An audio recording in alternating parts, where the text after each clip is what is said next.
तो आज के इस एक्सप्लेनर में हम एक ऐसी घटना पर बात करने वाले हैं जिसने भारत के इंटरनेट और राजनीति दोनों में तहलका मचा दिया है। जरा सोचिए, एक इंटरनेट मीम, एक छोटा सा मजाक रातों रात देश का सबसे बड़ा और व्यंग्यात्मक राजनीतिक आंदोलन बन जाए। भारत जैसे विशाल देश में जहां एक नई पार्टी को जमीन पर उतारने में लोगों की पूरी उम्र बीत जाती है, वहां कॉकरोच जनता पार्टी का ये अचानक से उभरना सच में दिमाग चकरा देने वाला है। चलिए इस पूरी घटना में डीप डाइव करते हैं और समझते हैं कि आखिर एक छोटे से ऑनलाइन व्यंग्य ने कैसे पूरे देश के करोड़ों युवाओं की नब्ज पकड़ ली। अब हर बड़ी कहानी की शुरुआत किसी एक चिंगारी से होती है ना? यहाँ वो चिंगारी थी एक ऐसी टिप्पणी जिसने पूरे देश में, खासकर युवाओं के बीच, एक बहुत ही गहरी बहस छेड़ दी। सुप्रीम कोर्ट में एक सुनवाई चल रही थी और तभी मुख्य न्यायाधीश ने एक बात कही। उन्होंने कुछ बेरोजगार युवाओं की तुलना कॉकरोच और परजीवियों से कर दी, जो सोशल मीडिया और आरटीआई के जरिए दूसरों पर हमला करते हैं। देखिए, उन्होंने बाद में ये साफ भी किया कि उनका इशारा सिर्फ फर्जी डिग्री हासिल करने वालों की तरफ था और वो युवाओं को देश का स्तंभ मानते हैं। लेकिन इंटरनेट पे एक बार कोई बात निकल जाए ना, तो बस वो जंगल की आग की तरह फैल जाती है। और यहाँ भी बिल्कुल वैसा ही हुआ। और इसी इंटरनेट की आग में एक सोशल मीडिया पोस्ट ने घी का काम किया। बॉस्टन यूनिवर्सिटी से ग्रेजुएट एक 30 साल के युवा हैं Abhijit Dipke. Political communication background वाले अभिजीत ने बस हताशा में आकर इंटरनेट पर एक सिंपल सा सवाल दाग दिया, क्या होगा अगर सभी कॉकरोच एक साथ आ जाएं? लिटरली बस यही एक सवाल, और बूम, कॉकरोच जनता पार्टी या कह लीजिए सीजेपी का जन्म हो गया। जनता का सारा गुस्सा एक झटके में एक शानदार व्यंग्यात्मक ऑनलाइन क्रांति में बदल गया। अब जरा इनकी मेंबरशिप के नियम देखिए। ये सच में सबसे मजेदार और आयरनिकल हिस्सा है। आपने अक्सर सुना होगा कि पुरानी पीढ़ी युवाओं को ताना मारती है, कह रहे तुम लोग तो दिन भर फोन में घुसे रहते हो, आलसी हो। इस पार्टी ने क्या किया? इसी अपमान को अपना सबसे बड़ा हथियार बना लिया। मेंबर बनने के लिए आपकी योग्यता क्या होनी चाहिए? आपका बेरोजगार, आलसी, क्रॉनिकली ऑनलाइन रहने वाला और हाँ, पेशेवर तरीके से भड़ास निकालने वाला होना जरूरी है। मतलब जेन ज़ी के उस एटीट्यूड को एकदम परफेक्टली कैप्चर किया है, जो खुद पर हंसना भी जानता है और सिस्टम की धज्जियां उड़ाना भी। और पता है, आज के डिजिटल युग में पॉलिटिक्स कैसे काम करती है, इसका ये सबसे बेहतरीन उदाहरण है। जनरली एक ट्रेडिशनल पॉलिटिकल पार्टी को अपना मैनिफेस्टो, लोगो और ब्रांडिंग बनाने में महीनों लग जाते हैं। लेकिन सीजेपी के फाउंडर ने क्लॉड और चैट जीपीटी जैसे एआई टूल्स का यूज किया और सिर्फ 24 घंटे के अंदर, जी हाँ, सिर्फ एक दिन के अंदर पूरी पार्टी का स्ट्रक्चर ऑनलाइन खड़ा कर दिया। ये दिखाता है कि इंटरनेट की स्पीड क्या है, जहां एक छोटा सा विचार रातों रात एक पूरी डिजिटल लहर बन सकता है।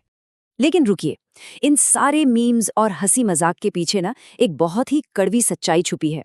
और वो सच्चाई है ये नंबर 29.1%। ये भारत में पढ़े लिखे ग्रेजुएट्स के बीच बेरोजगारी की दर है। जरा पर्सपेक्टिव में सोचिए, जो लोग कभी स्कूल नहीं गए, उनके मुकाबले एक पढ़े लिखे युवा के बेरोजगार होने के चांसेस 9 गुना ज्यादा हैं। यही वो असली दर्द है, वो असली फ्यूल है जिसने इस पूरे व्यंग को महज एक जोक से उठाकर एक विशाल जन आंदोलन में बदल दिया। तो अगर हम गहराई में जाएं तो इस पूरी लहर के सेंटर में युवाओं की असली चिंताएं हैं। दुनिया की सबसे बड़ी यूथ पॉपुलेशन इस वक्त भारी महंगाई और इनकम में भयंकर असमानता से जूझ रही है। ऊपर से जब सालों की जी-तोड़ मेहनत के बाद नीट जैसी अहम परीक्षाओं के पेपर लीक हो जाते हैं ना, तो वो हताशा एकदम चरम पर पहुंच जाती है। इसके साथ ही मेन स्ट्रीम मीडिया को लेकर एक अविश्वास और वर्तमान सरकार के 12 साल के लंबे शासन के बाद का जो एक असंतोष है, इन सब चीजों ने मिलकर इस आंदोलन के लिए एक एकदम परफेक्ट उपजाऊ जमीन तैयार कर दी। खुद फाउंडर अभिजीत दिपके का ये बयान सुनिए। वो कहते हैं, सत्ता में बैठे लोग नागरिकों को कॉकरोच समझते हैं। उन्हें पता होना चाहिए कि कॉकरोच सड़ी हुई जगहों पर पनपते हैं, और आज भारत वैसा ही है। मतलब ये साफ है कि ये सिर्फ एक इंटरनेट जोक नहीं है, ये एक जर्जर हो चुके सिस्टम को आईना दिखाने का तरीका है। जब युवाओं को लगता है कि उनकी आवाज़ कोई नहीं सुन रहा, तो वो विरोध का सबसे विद्रोही और सटायरिकल तरीका चुनते हैं। उन्होंने लिटरली कॉकरोच शब्द को एक गाली से उठाकर सिस्टम के खिलाफ एक बहुत बड़े सिंबल में बदल दिया है। और इसका इम्पैक्ट देखिए, डिजिटल दुनिया की ताकत सच में हैरान करने वाली है। सिर्फ कुछ ही दिनों में इस काल्पनिक पार्टी ने इंस्टाग्राम पर 1,30,00,000 यानी 13 मिलियन फॉलोअर्स का आंकड़ा पार कर लिया। जरा सोचिए, देश की सत्ताधारी पार्टी बीजेपी, जिसे दुनिया की सबसे बड़ी पार्टी माना जाता है, उनके 8.8 मिलियन फॉलोअर्स को इन्होंने बहुत पीछे छोड़ दिया और देश की सबसे पुरानी कांग्रेस पार्टी के लगभग बराबर आ खड़े हुए। अनबिलीवेबल। अब इन आंकड़ों को थोड़ा साइड बाय साइड रखकर देखते हैं। एक तरफ सीजेपी है, जिन्होंने अपना ये पूरा मॉन्यूमेंटल डिजिटल दबदबा सिर्फ और सिर्फ 57 पोस्ट करके हासिल किया। जी हाँ, सिर्फ 57।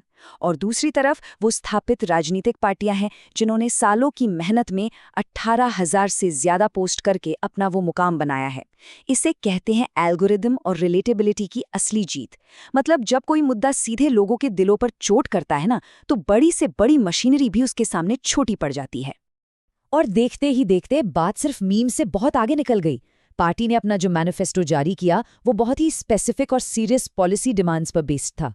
जैसे चीफ जस्टिस के रिटायरमेंट के बाद उन्हें राज्यसभा की सीट नहीं मिलनी चाहिए, डिलीट किए गए वैलिड वोटों पर सख्त एक्शन हो, जो विधायक दल बदल करते हैं उन पर चुनाव लड़ने से बैन लगें।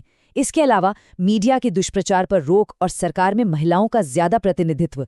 मतलब हंसी मजाक अपनी जगह, लेकिन ये दिखाता है कि युवा सिस्टम की कमियों को कितनी अच्छी तरह समझते हैं और उन्हें एक्चुअल पॉलिसी लेवल पर ठोस बदलाव चाहिए। अब इतनी भारी पॉपुलैरिटी हो और विपक्षी नेता इसका इस्तेमाल ना करें, ऐसा कैसे हो सकता है? मनीष सिसोदिया, महुआ मोइत्रा और अखिलेश यादव जैसे बड़े नेताओं ने भी खुलकर इस ट्रेंड का सपोर्ट किया। सिसोदिया ने तो यहां तक कह दिया कि मगरमच्छ और कॉकरोच के इस लड़ाई में मैं गर्व से कॉकरोच जनता पार्टी के साथ खड़ा हूं। सत्ताधारी दल पर निशाना साधने और करोड़ों युवाओं से कनेक्ट करने के लिए बड़े बड़े नेताओं ने खुद को कॉकरोच कहना शुरू कर दिया। और इसी चीज ने इस इंटरनेट मीम को मेन स्ट्रीम पॉलिटिक्स के एकदम सेंटर में ला खड़ा किया। जरा इस टाइमलाइन पर गौर कीजिए। ये इंटरनेट कल्चर की ब्रेथ टेकिंग स्पीड को एकदम परफेक्टली दिखाता है। शुक्रवार को कोर्ट में वो कॉकरोच वाली टिप्पणी होती है, शनिवार को दीपिका का वो पहला सोशल मीडिया पोस्ट आता है, और तीसरे दिन तक इंस्टाग्राम पर 11.1 मिलियन फॉलोअर्स क्रॉस। चौथे दिन तक 3,50,000 से ज्यादा लोगों ने ऑफिशियली रजिस्टर कर लिया, और पांचवें दिन भारत में इनका ऑफिशियल एक्स अकाउंट ही ब्लॉक कर दिया गया। लिटरली सिर्फ एक वीकेंड का मजाक 5 दिन में सरकार के लिए इतना बड़ा कंसर्न बन गया। और वो जो अकाउंट सस्पेंड हुआ ना, बस उसी ने इस मूवमेंट को एक सीरियस मोहर लगा दी। एक कानूनी मांग का हवाला देते हुए भारत में सीजेपी का प्राइमरी एक्स अकाउंट, जिसे हम पहले ट्विटर कहते थे, ब्लॉक कर दिया गया। फाउंडर ने यह भी बताया कि पहले अकाउंट को हैक करने की कोशिश हुई थी। तो इस एक एक्शन ने ये पूरी तरह से साबित कर दिया कि जो चीज महज एक मजाक के तौर पर शुरू हुई थी, उसे अब एक असली और बहुत ही खतरनाक डिसरप्टिव फोर्स के रूप में ट्रीट किया जा रहा था। अब इस वक्त ऑनलाइन प्लेटफॉर्म्स पर जैसे रेडिट पर बहुत ही सीरियस पॉलिसी डिस्कशन चल रहे हैं। लोग राइट टू रिकॉल जैसे सख्त कानूनों की मांग कर रहे हैं ताकि नेताओं की जवाबदेही तय हो सके। लेकिन इस मूवमेंट के सामने एक बहुत बड़ा बैरियर है। इनका कोई फिजिकल चेहरा या जमीनी स्ट्रक्चर नहीं है। फाउंडर ने बताया कि वो लगातार काम कर रहे हैं, हैकिंग के अटैक्स झेल रहे हैं और मोमेंटम बनाए रखने के लिए अपनी नींद तक कुर्बान कर रहे हैं। बिना किसी ट्रेडिशनल लीडरशिप स्ट्रक्चर के इस ऑनलाइन लहर को सस्टेन करना सच में एक बहुत बड़ा चैलेंज है। अगर हम थोड़ा पीछे मुड़कर देखें तो हिस्ट्री से एक बहुत ही दिलचस्प तुलना सामने आती है। 1977 में क्या हुआ था? इमरजेंसी के बाद अलग अलग विचारधाराओं वाले असंतुष्ट लोग एक साथ आए थे और जनता पार्टी बनाई थी ताकि तानाशाही को चुनौती दे सकें। और आज 2026 के इस दौर में हम कॉकरोच जनता पार्टी को देख रहे हैं। ये एक मीम ड्रिवन गठबंधन है जो बेरोजगारी और सिस्टम के करप्शन के खिलाफ खड़ा हुआ है। तरीके बिल्कुल बदल गए हैं, टूल्स डिजिटल हो गए हैं, लेकिन लोगों के गुस्से और हताशा की जो वो मूल भावना है ना, वो आज भी बिल्कुल वैसी ही है। तो ये सब हमें एक बहुत ही क्रिटिकल सवाल पर लाकर छोड़ देता है। क्या इंटरनेट के एक वायरल मीम में इतनी ताकत है कि वो एक रियल ग्राउंड लेवल का पॉलिटिकल चेंज ला सके? क्या डिजिटल असंतोष की ये विशाल लहर कोई स्ट्रक्चरल पॉलिटिकल फोर्स बन पाएगी, या फिर कुछ ही दिनों में ये भी बस एक और इंटरनेट ट्रेंड बनकर गायब हो जाएगी? आप क्या सोचते हैं?